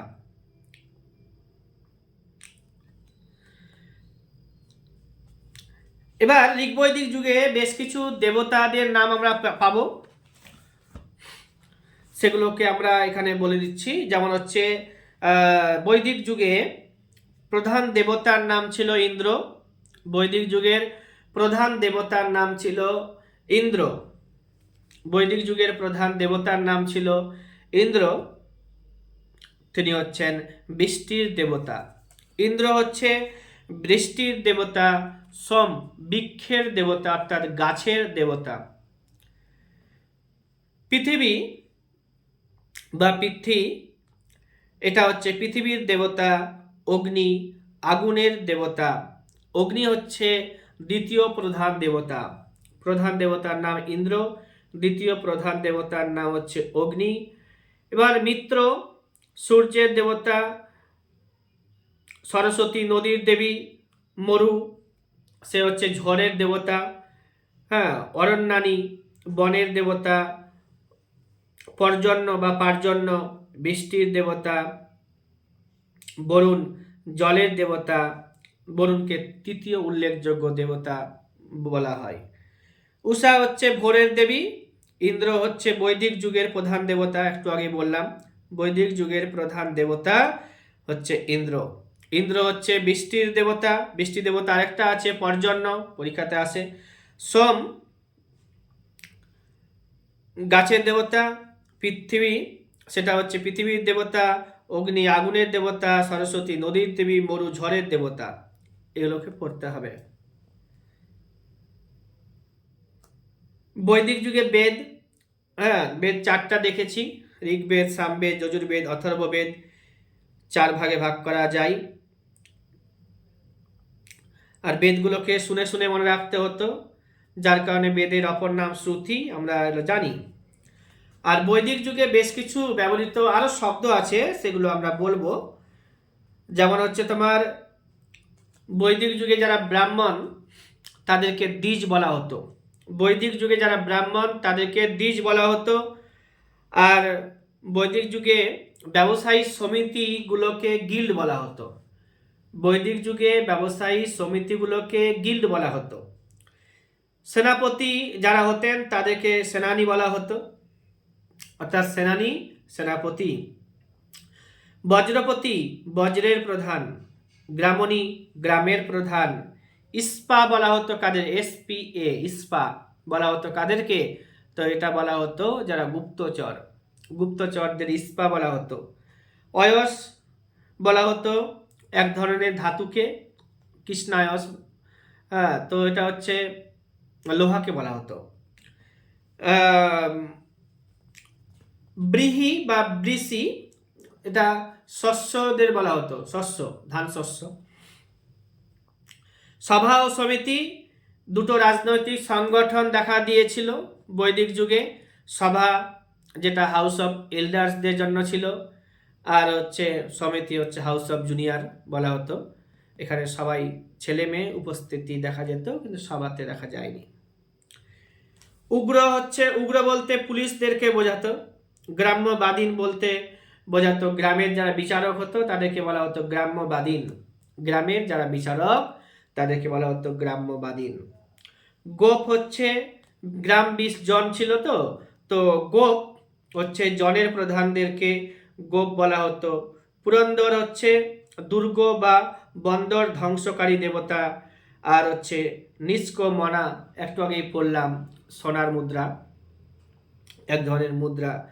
আর অগ্ন, হ্যাঁ অগ্ন যাকে কিল্ট করা যায় না, যাকে হত্যা করা যায় না, তো এটা হচ্ছে গরুকে বলা হতো। এবার হচ্ছে গাব শব্দের অর্থ, গাব বলতো সে সময় গাভীকে, জন বলা হতো সম্প্রদায়কে, উগ্র বলতে পুলিশকে বললাম, গোপ বলতে জনের প্রধানকে বললাম, বাদ ধ্বংসকারী যারা থাকে তাদেরকে বলা হয় বত্রিঘ্ন। গিল্ড বলতে ব্যবসায়ী সমিতিকে বোঝালাম। ব্রহ্মবাদিনী যে নারীরা সারা জীবন দর্শন ও ধর্মতত্ত্ব আলোচনা করতেন, যে নারীরা সারা জীবন ধরে দর্শন ও ধর্মতত্ত্ব আলোচনা করতেন তাদেরকে ব্রহ্মবাদিনী বলা হতো। সদ্যদাহা যারা বিয়ের আগে পর্যন্ত বিদ্যা চর্চা করতেন সদ্যদাহা বলা হতো।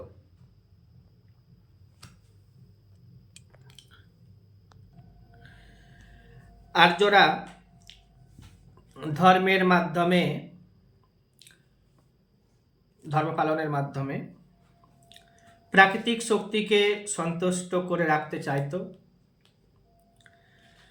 আর্যরা কিন্তু মূর্তি পূজা করতেন না, সে সময় প্রচলিত হয়নি। আর্যদের প্রধান ফসল ছিল যব বা গম, পরীক্ষাতে বারবার জিজ্ঞেস করেছে। আর দেখা গেল ইন্দ্র, সোম, পৃথ্বী, অগ্নি, মরু, পর্জন্য, বরুণ ইত্যাদি নামগুলো দেখে বুঝতে পারলাম যে সে সময় পুরুষ দেবতাদের আধিক্য বেশি ছিল। আর্য ধর্মের মূল কথা হচ্ছে প্রকৃতি পূজা। ধর্মাচরণের মাধ্যম একমাত্র পথ ছিল এরা যজ্ঞ করত। ধর্মাচরণের একমাত্র পথ ছিল যজ্ঞ। আর্য ধর্মের মূল কথা প্রকৃতির পূজা করা, পুরুষ দেবতাদের প্রাধান্য বেশি ছিল, তারা মূর্তি পূজা করতেন না, আর ধর্মের মাধ্যমে প্রাকৃতিক যে শক্তি সেগুলোকে সন্তুষ্ট করে রাখতে চাইতেন।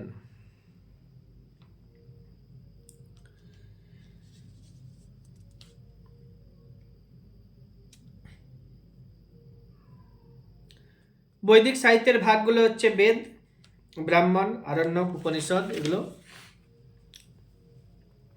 সে সময় বেদাঙ্গ ছিল 6টি তাদের: শিক্ষা, ছন্দ, ব্যাকরণ, নিরুক্ত, জ্যোতিষ এবং কল্প। আর মনুস্মৃতি, নারদ স্মৃতি, যাজ্ঞবাল্ক স্মৃতি, বৃহস্পতি, পরাশর, কাত্তায়ন এগুলো দেখতে পেয়েছি। আর মহাকাব্য বলতে সে সময় রামায়ণ, মহাভারত ছিল। পুরাণের সংখ্যা ছিল 18টি, তার মধ্যে মৎস্য পুরাণ হচ্ছে সব থেকে প্রাচীন। উপবেদ গুলো 4টি ছিল তাদের, যেমন হচ্ছে একটা আয়ুর্বেদ, ধনুর্বেদ, গান্ধর্ব বেদ, আর একটা হচ্ছে শিল্পবেদ। উপবেদ ছিল 4টি, দর্শন ছিল তাদের 6টি, স্বরদর্শন, পরীক্ষাতে এগুলো আসে। আর ঋগ্বেদ হচ্ছে প্রাচীনতম বেদ, হ্যাঁ, 1500 থেকে 1000 BC তে এটা রচনা করা হয়েছিল। আর সরস্বতী নদীর তীরে ঋগ্বেদ রচনা করা হয়েছিল জানা যায়। ঋগ্বেদে 1028টি শ্লোক রয়েছে। ঋগ্বেদের গুরুত্বপূর্ণ অংশ ছিল গায়ত্রী মন্ত্র, যা সাবিত্রীর উদ্দেশ্যে গাওয়া হয় বা পাঠ করা হয়। ঋগ্বেদের আবৃত্তিকার যারা ছিল ঋগ্বেদের সময়ে, ঋগ্বেদ আবৃত্তিকার, ঋগ্বেদ যারা বলতো, আবৃত্তি করতো, তাদেরকে বলা হতো হোত্রী। ঋগ্বেদে ওং শব্দটি সবথেকে বেশিবার উচ্চারিত হয়েছে। ঋগ্বেদে ওং শব্দটি সবথেকে বেশিবার উচ্চারিত হয়েছে, যা 1028 বার।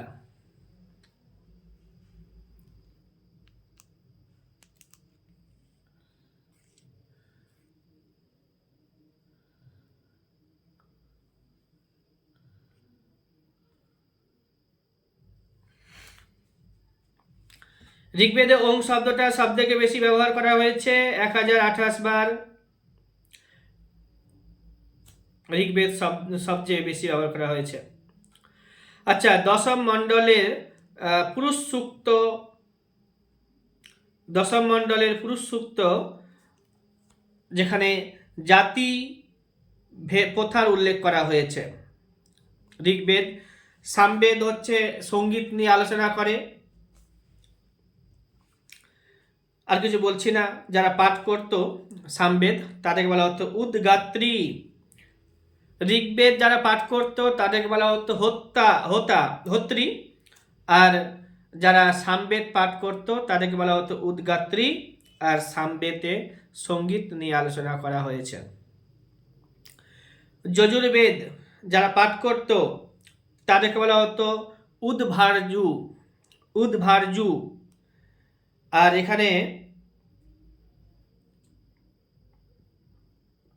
উৎসর্গের প্রার্থনা করা হতো, স্যাক্রিফিসিয়াল প্রেয়ার করা হতো এখানে। অথর্ববেদ ভারতীয় জাদুবিদ্যা, টুকটাক, হ্যাঁ, মায়াবিদ্যা, এগুলো হচ্ছে অথর্ববেদের অংশ। প্রত্যেকটা আর কি যারা অনার্যদের সম্পর্কে আলোচনা করা হয়েছে অথর্ববেদে। বলা হতো ঋক, সাম, যজুর 3টা হচ্ছে আর্যদের বেদ, আর অথর্ববেদ হচ্ছে অনার্যদের বেদ। প্রত্যেকটা বেদ, এই 4টা বেদ পড়লাম, 4টা বেদের আবার ভাগ আছে 4টি করে, এক একটা বেদে 4টি করে ভাগ। সংহিতা, ব্রাহ্মণ, আরণ্যক, উপনিষদ। সংহিতা, ব্রাহ্মণ, আরণ্যক, উপনিষদ প্রত্যেকটা বেদের। তো সংহিতা অংশে দেবদেবীর যে শ্লোকগুলো আছে, স্তোত্রগুলো আলোচনা করা হতো। ব্রাহ্মণে যাগযজ্ঞের বিধিনিষেধগুলো আলোচনা করা হতো। সংহিতা পদ্যে লেখা, ব্রাহ্মণ যেটা আছে সেটা কিন্তু গদ্যে লেখা। আরণ্যক এখানে অরণ্য সম্পর্কে, এটা আরণ্যক হচ্ছে ফরেস্ট বুক বলতে পারি আমরা। বৃদ্ধ বয়সে যে অরণ্যবাসীর ধর্ম জীবনযাপন করব সে সম্পর্কে প্রয়োজনীয় তত্ত্বগুলো আরণ্যক অংশে উল্লেখ করা রয়েছে। আর কি আছে? উপনিষদ। উপনিষদে দর্শন, হিন্দু ধর্মের দর্শন সম্পর্কে আলোচনা করা হয়েছে। উপনিষদ শব্দটি এসেছে উপনিষদ থেকে, যার অর্থ হচ্ছে পাশে বসা। আরণ্যক অংশে বানপ্রস্থের জীবন কর্তব্যের সম্পর্কে লিখিত বর্ণনা করা হয়েছে। মোটের উপরে 108টি উপনিষদ আছে। পরীক্ষাতে জিজ্ঞাসা করা হয় সত্যমেব জয়তে, সেটা আমরা পেয়েছি মুন্ডক উপনিষদ থেকে, এটাও পরীক্ষাতে জিজ্ঞাসা করা হয়। উপনিষদ বেদান্ত নামে পরিচিত, কারণ এটা বেদের শেষ ভাগে থাকে। আর উপনিষদ প্রথম ইংরেজিতে অনুবাদ করেছিলেন সেটা চার্লস উইলকিন্স। গীতারও ইংরেজি অনুবাদ করেছিল Charles Wilkins.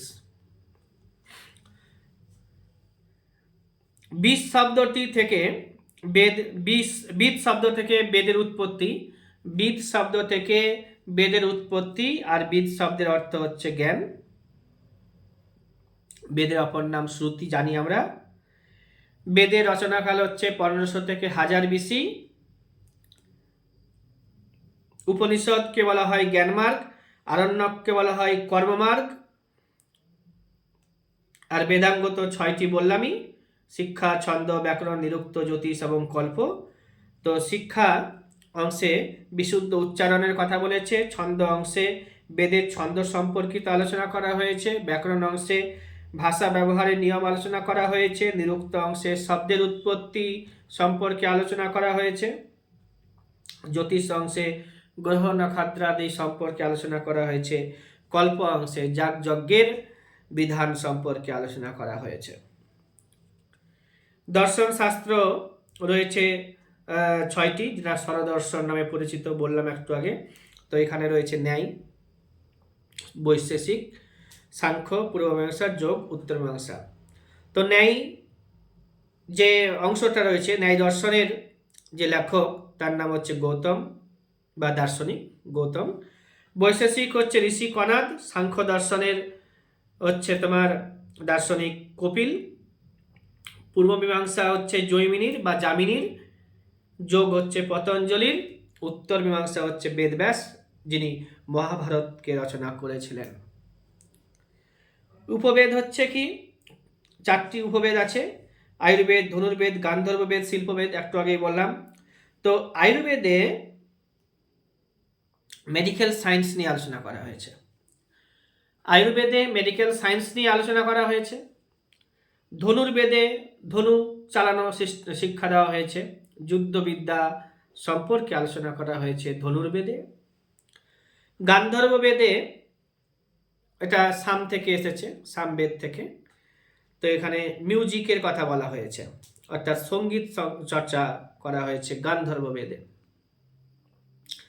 শিল্পবেদে art and architecture, এটা অথর্ববেদের পার্ট বা অংশ। আর্য সম্পর্কে যদি আরো বলি, এরা ছিল শ্রেষ্ঠ বা সুসভ্য। আর্য শব্দের অর্থ শ্রেষ্ঠ, সুসভ্য জাতি। আর্য বলতে একটি বিশেষ জাতিকে বোঝায় না, এটা একটা ভাষা গোষ্ঠী, পরীক্ষাতে আসে। আর্যদের প্রধান বাহন ছিল ঘোড়া। নারীদের শ্রদ্ধার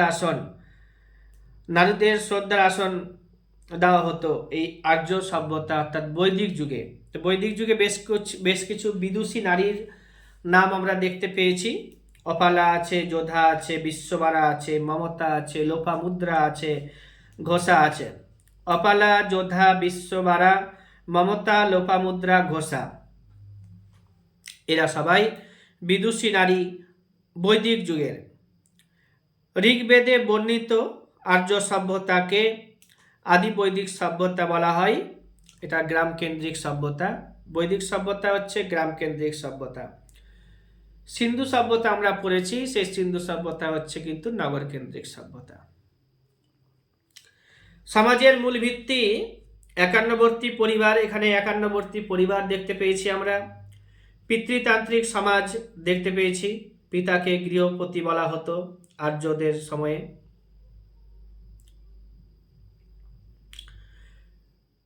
সিন্ধুরা বৃষের সমাদর করত আর আর্যরা গাভীদের সমাদর করত।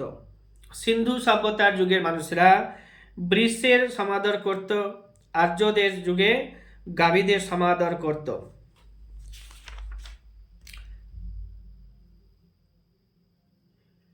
বৃষ বলতে ওই যে ধান শস্য,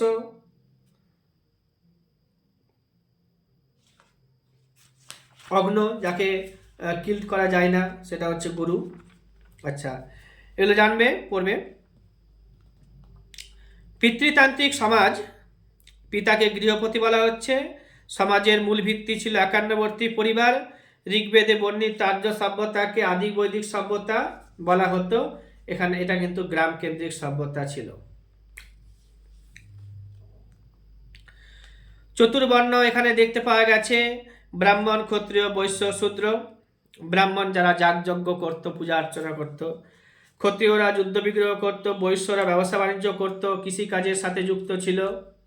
শূদ্ররা সেবামূলক কাজের সাথে অর্থাৎ পরিষেবার সাথে যুক্ত ছিল। ঋগ্বেদের দশম মণ্ডলে এর পুরুষ সূক্ত অংশে 4টি বর্ণের কথা উল্লেখ করা হয়েছে। এখানে বলা হয়েছে ব্রাহ্মণ যে আছে ব্রহ্মার মুখ থেকে সৃষ্টি হয়েছিল, ক্ষত্রিয়রা নাকি হাত থেকে সৃষ্টি হয়েছিল, আর হচ্ছে উরু থেকে সৃষ্টি হয়েছিল নাকি বৈশ্যরা, আর পা যুগল থেকে সৃষ্টি হয়েছিল শূদ্ররা। বৈদিক সমাজের অন্যতম বৈশিষ্ট্য ব্রহ্মচর্য, গার্হস্থ্য, বানপ্রস্থ আর সন্ন্যাস। স্ত্রী ও পুরুষ উভয়েরই মাথায় উষ্ণীপ থাকত। নিষ্কমনা নামে প্রচলিত স্বর্ণমুদ্রা দেখেছি আমরা। দূরত্ব মাপার একক গাবজুতি। গাবজুতি হচ্ছে দূরত্ব মাপার একক, আর হচ্ছে তোমার গোধূলি হচ্ছে সময় মাপার একক। কয়েকটি গ্রাম নিয়ে বিষ তৈরি হতো। বিষের যে শাসনকর্তা যাকে বলা হতো বিষপতি। আর সভা বললাম একটু আগে, সভা হচ্ছে বয়োজ্যেষ্ঠদের কক্ষ অর্থাৎ হাউস অফ এল্ডার্স। সমিতি হচ্ছে জনগণের কক্ষ, হাউস অফ পিপুল।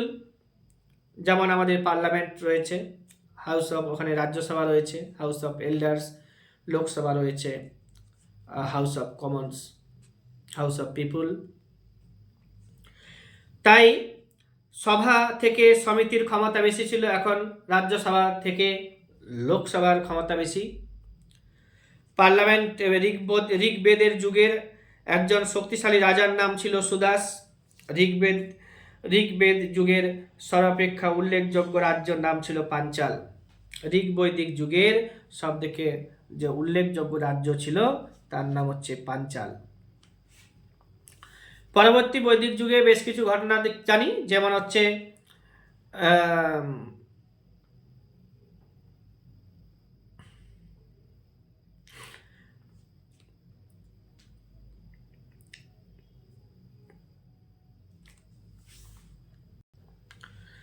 পরবর্তী বৈদিক যুগকে অনেকে মহাকাব্যের যুগ বলেন। বাল্মীকি রামায়ণ এবং ব্যাসদেব যে ছিল সে মহাভারত রচনা করেছিল পরবর্তী বৈদিক যুগে। এই যুগের দুইজন বিদুষী মহিলার নাম যদি বলি তো গার্গী আর মৈত্রেয়ী। মহাভারতের যুগে ব্রহ্মা অর্থাৎ লেটার বৈদিক যুগে ব্রহ্মা, বিষ্ণু, শিব এই সমস্ত দেবতাদের স্থান পাই। আর শতপথ ব্রাহ্মণে রাজাকে দৈব সত্যের অধিকারী বলে অভিহিত করা হয়েছে।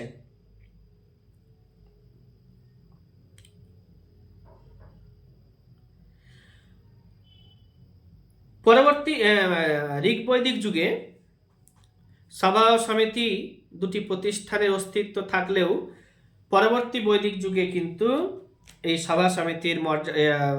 সভা সমিতিকে খর্ব করা হয় ক্ষমতাকে।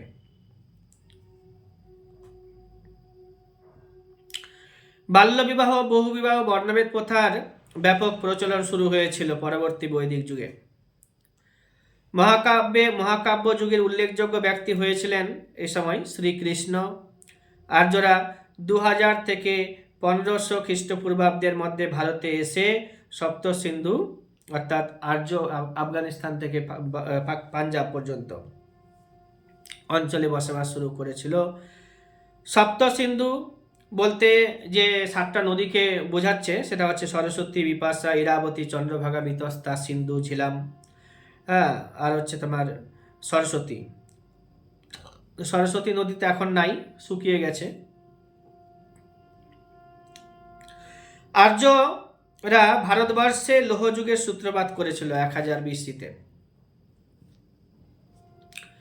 আর্যরা ভারতবর্ষে লৌহযুগের সূত্রপাত করেছিল 1000 BC-তে।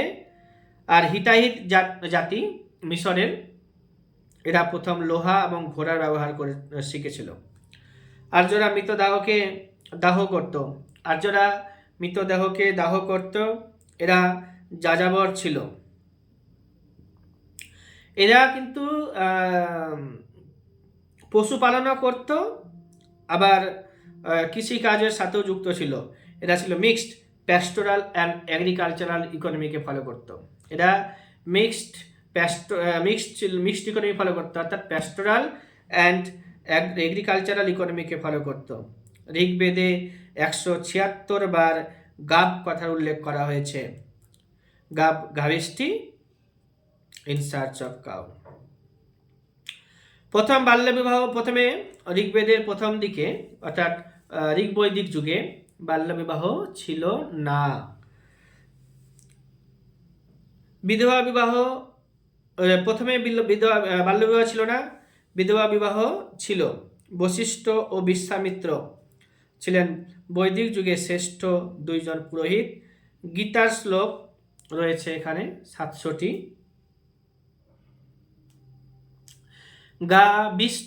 গাবিষ্টি বলতে গরুর অনুসন্ধানকে বোঝানো হয়েছে। ব্রীহি বলতে ধান। আর শতপতি অর্থাৎ 100টি গ্রামের ভারপ্রাপ্ত আধিকারিককে বলা হতো বা রাজাকে বলা হতো শতপতি। অগ্ন বলতে গাবিকে বোঝানো হয়েছে। শতমান বলতে বোঝাচ্ছে স্বর্ণখণ্ডকে। নিবি বলতে পোশাকের ঊর্ধ্বাংশকে বলা হচ্ছে নিবি। আর পরিধান বলতে পোশাকের নিম্নাংশকে বলা হচ্ছে পরিধান। এগুলো আছে। নিবি কি, পরিধান কি, শতমান কি, অগ্ন কি, শতপতি কি, ব্রীহি বলতে ধান বললাম, গাবিষ্টি গরুর অনুসন্ধান, এগুলো আসে পরীক্ষাতে। গ্রামণী বলতে গ্রামের প্রধানকে বোঝানো হতো। অক্ষবাব দুধ ক্রীড়ার প্রধানকে বলা হতো অক্ষবাব। সংগ্রহিত্রী কোষাধ্যক্ষকে বলা হতো সংগ্রহত্রী। ব্রজপতি চারণ ক্ষেত্রের প্রধানকে বলা হতো ব্রজপতি। পুরোহিত বলা হতো কাদেরকে? যারা পৌরোহিত্য করত, অর্থাৎ যারা পূজা অর্চনা করত। কখনো কখনো তারা প্রধানমন্ত্রী নামে পরিচিত হয়েছিলেন। ভাগদুক যারা কর আদায় করত ঋগ্বৈদিক যুগে, তারা ভাগদুক নামে পরিচিত ছিল। ব্রজপতি বললাম, চারণ ক্ষেত্রের প্রধানকে ব্রজপতি বললাম। এগুলো পরীক্ষাতে আসে। অয়স কথার অর্থ লোহা। অয়স কথার অর্থ হচ্ছে লোহা। আর একটু মনে রাখতে হবে যে পুষণ বলে একটা দেবতা ছিল। পুষণ ছিল বৈদিক যুগের অনার্যদের দেবতা। তিনি হারানো গরুগুলোকে খুঁজে দিতেন। পুষণ ছিল অনার্যদের দেবতা, তিনি হারানো গরুগুলোকে খুঁজে দিতেন। বৈদিক যুগের পদাতিক সৈন্য যারা ছিল, বৈদিক যুগের সময়ে যারা পদাতিক সৈন্য ছিল তাদেরকে বলা হতো পতি। এই যুগে 2 প্রকারের শাস্তি ছিল, একটা হচ্ছে ভারদয় শাস্তি আর একটা ছিল শাতদয় শাস্তি। এবার হচ্ছে যজুর্বেদে 40টি মণ্ডল আছে, 2000টি এখানে শ্লোক রয়েছে। আর যজুর্বেদে ঋগ্বেদের সাথে আয়ুর্বেদ, সামবেদের সাথে গান্ধর্ব উপবেদ, যজুর্বেদের সাথে ধনুর্বেদ, অথর্ববেদের সাথে যুক্ত ছিল শিল্পবেদ শব্দগুলো। ঋগ্বেদে আয়ুর্বেদ, সামবেদে গান্ধর্ব উপবেদ, আর যজুর্বেদে হচ্ছে ধনুর্বেদ, আর অথর্ববেদে হচ্ছে শিল্পবেদ।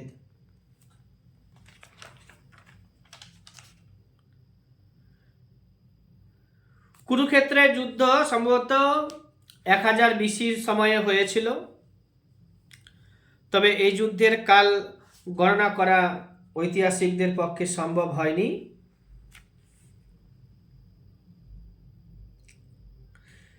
নিক্স ও মরা এই সময়ে ক্রিসল নামের মুদ্রার নাম পাওয়া গেছে। বেদ শব্দটি বিদ থেকে এসেছে, যার অর্থ হলো জ্ঞান।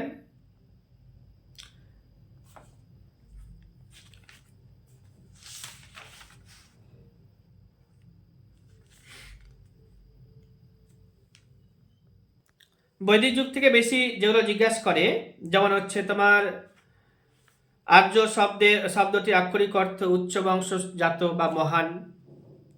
আর্য বলতে বোঝানো হয়েছে একটি ভাষা গোষ্ঠীকে, যেগুলো একটু আগে আলোচনা করলাম। উত্তর মীমাংসার অপর নাম হচ্ছে বেদান্ত। বিদ শব্দটি বেদ থেকে এসেছে, যার অর্থ হলো জ্ঞান। ঋগ্বেদে মোট সূক্ত ছিল 1028টি। অথর্ববেদের আদি নাম ছিল কি নাম? অর্থ বাঙ্গিরস। বেদের জ্ঞানকাণ্ড বিষয়ক গ্রন্থ বলতে আরণ্যক এবং উপনিষদগুলিকে বোঝানো হচ্ছে। রাক্ষস বলে একটা শব্দ আছে, বলপূর্বক নারীকে অপহরণ করে বিবাহ করত যারা, তাদেরকে বলা হতো রাক্ষস। আর অসুর অর্থের বিনিময়ে কোনো অশুভ ব্যক্তির সাথে কন্যার বিবাহ, অর্থের বিনিময়ে কোনো অশুভ ব্যক্তির সাথে কন্যার বিবাহ দিলে আসুর বলা হতো। এক্ষেত্রে পিতা অর্থের জন্য কন্যাকে বিক্রি করে দিতেন বলে জানা যায়।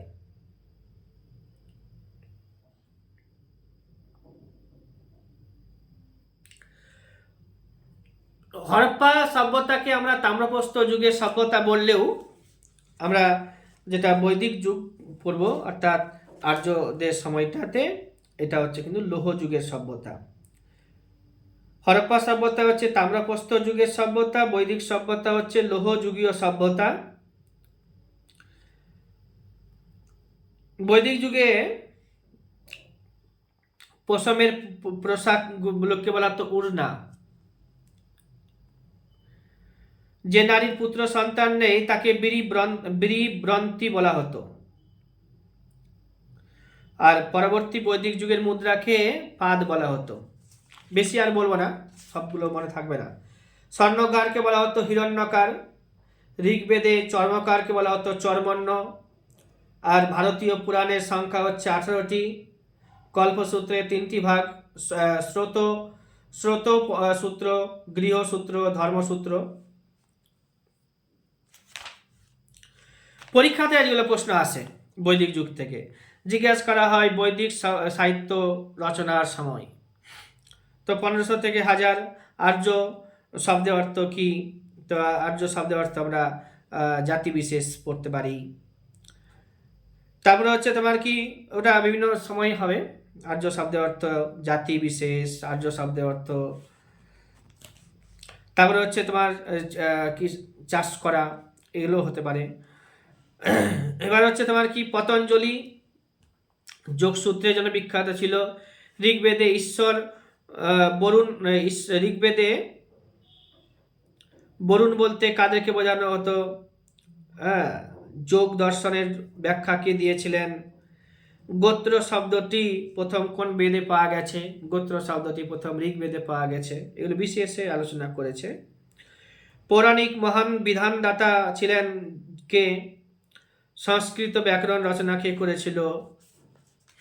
তারপর হচ্ছে কোন বেদটা গদ্য পদ্য দুই ভাষাতেই লেখা? ন্যায় দর্শনের প্রচারক কে ছিলেন? অষ্টাধ্যায়ী কে রচনা করেছিলেন? বললামই, ক্লাসে হয়েছে আলোচনা। মনুস্মৃতিতে কি আলোচনা করা হয়েছে? এটা হচ্ছে আইনের বই। Doctor B.R. আম্বেদকর এই বইটিকে জনসম্মুখে পুড়িয়েছিলেন। ন্যায়সূত্র গৌতমের লেখা। আর আদিবৈদিক যুগে আর্যদের ধর্মবিশ্বাস ছিল প্রকৃতিকে পূজা করা এবং যজ্ঞ করা এবং প্রকৃতিকে শান্ত করে রাখা।